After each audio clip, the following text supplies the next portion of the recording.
Marhaban ya Ramadan. Selamat menjalankan ibadah puasa Ramadan 1442 Hijriah dengan tetap menjaga kesehatan diri. Dapatkan informasi seputar kesehatan selama bulan suci Ramadan dengan like, komen, dan subscribe kanal YouTube RS Pelni.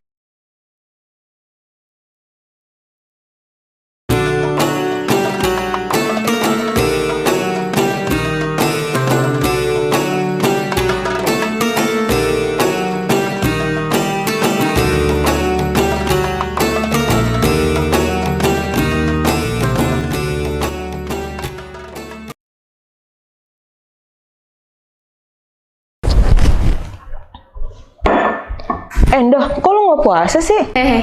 Iya nih Gal, kan gue lagi menyusui, masa puasa sih? Dari tahun kemarin alasan lu menyusui terus. Tahun kemarin waktu menyusui puasa gak? Gue sih puasa, soalnya gue udah konsul juga sama DSA gue. Lagi pula anak gue nggak nunjukin kalau misalnya dia kekurangan ASI. Coba aja lu konsul dulu sama DSA lu. Gue ada niatan konsul sih, cuman lagi mau cari informasi nih, boleh gak sih busui puasa? Sekarang tuh udah banyak yang bisa diakses, salah satunya YouTube Rumah Sakit Pelni. Di sini ada edukasi tentang busui, boleh nggak sih kalau misalnya puasa? Assalamualaikum warahmatullahi wabarakatuh. Selamat pagi sahabat Rusni, selamat menjalankan ibadah puasa bagi sahabat Rusni yang menjalankan ibadah puasa. Perkenalkan, saya Dr. Fatih Juandi Pohan, salah satu dokter spesialis anak di Rumah Sakit Pelni.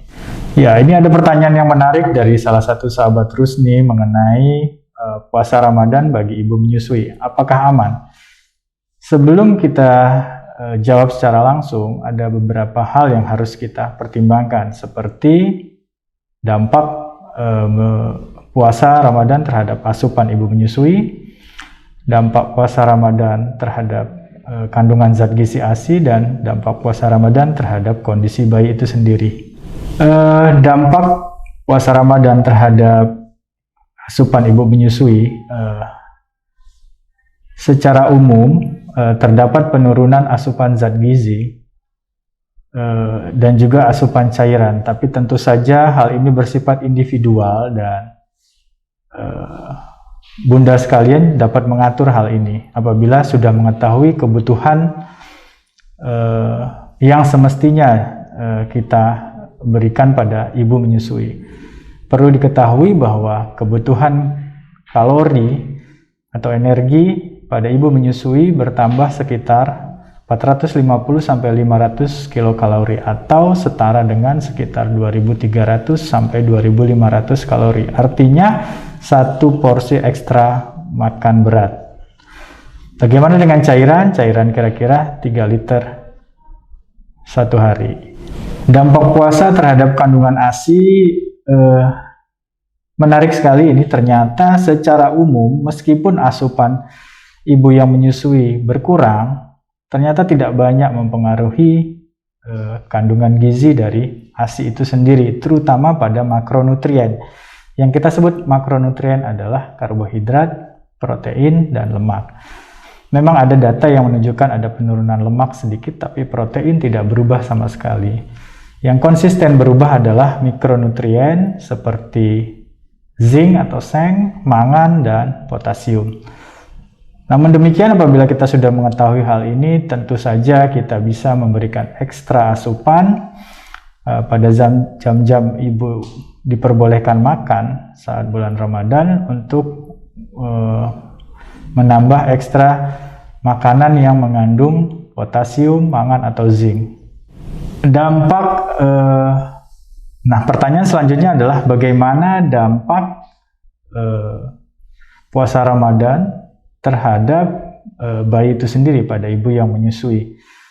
Tentu kita sangat khawatir apabila terutama ya pada bayi yang berusia di bawah 6 bulan dan masih mendapatkan ASI eksklusif. Artinya ASI adalah zat gizi utama pada bayi tersebut. Tentu saja perubahan pada komposisi zat gizi ASI sangat mempengaruhi kondisi bayi tersebut, terutama pertumbuhannya.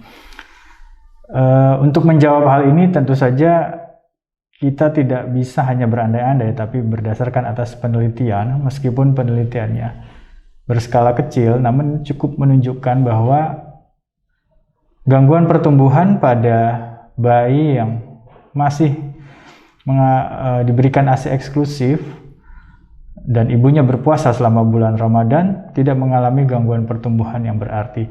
Namun demikian, yang dipantau hanyalah efek jangka pendek terhadap pertumbuhan. Kita juga harus mempertimbangkan efek-efek lain seperti mungkin saja kadar gula darah rendah saat puasa dan mempengaruhi juga kadar gula darah bayi, dan ini sangat penting juga untuk perkembangan otak bayi. Namun secara umum untuk pertumbuhan nampaknya tidak terlalu perlu dikhawatirkan karena hasilnya sama saja dengan ibu yang tidak melakukan ibadah puasa.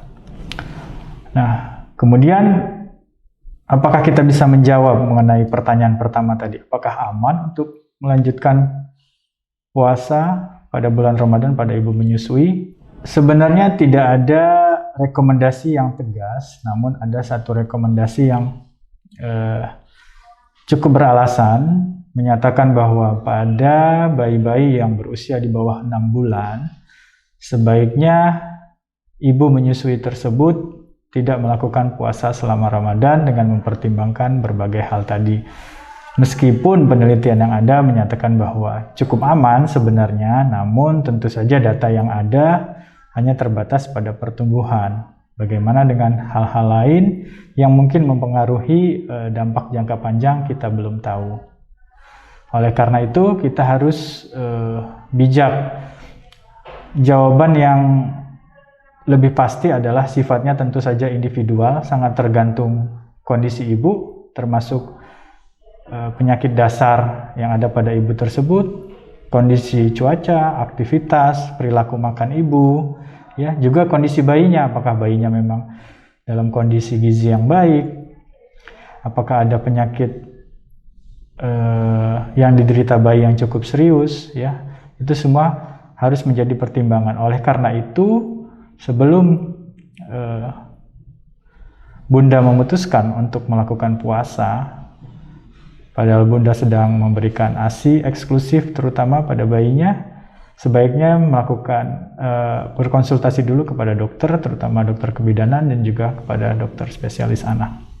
Nah, apabila Bunda telah menetapkan bahwa saya akan tetap berpuasa Ramadan meskipun saya sedang memberikan ASI kepada bayi saya, tentu saja Bunda harus mempersiapkan diri dengan baik. Tadi Bunda sudah tahu bahwa kebutuhan kalori dan cairan harus dicukupi, dan itu harus dicukupi selama periode makan diperbolehkan, makan dan minum diperbolehkan, artinya pada saat sahur harus, pada saat buka, selama makan tersebut 3 liter harus, selama periode diperbolehkan makan tersebut cairan harus dipenuhi 3 liter, kemudian harus ada ekstra makan, mungkin tidak cukup makan hanya pada saat buka dan sahur, harus ada makan di antara itu lagi, tambahan 1 porsi lagi. Kemudian untuk bayinya apa hal yang harus diperhatikan sehingga Bunda tetap yakin bahwa puasa Bunda aman buat bayinya? Secara umum yang harus diperhatikan adalah tanda-tanda dehidrasi, ya.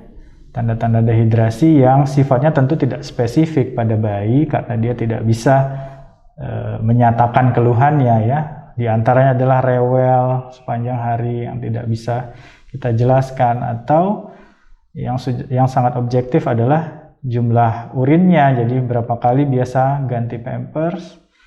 Apabila berkurang, hati-hati, mungkin bayinya dehidrasi, atau bayinya sehabis menyusui tidak terlihat puas atau lebih cepat untuk minta menyusu kembali, ya. Ya, mungkin tipsnya untuk memenuhi kebutuhan tersebut adalah Bunda memberikan ASI perah di antaranya. Ya, mungkin itulah hal-hal yang harus diperhatikan, ya. Intinya adalah bagaimana tanda-tanda dehidrasi, dan apabila memungkinkan memantau berat badan bayi harian. Apabila tidak tumbuh bayinya, misalnya dalam 1 minggu tidak naik 2 on untuk di bawah 3 bulan, hati-hati, berarti puasa Bunda mungkin sudah berdampak terhadap pertumbuhan bayi. Ya, sekian tips dari saya, salam sehat.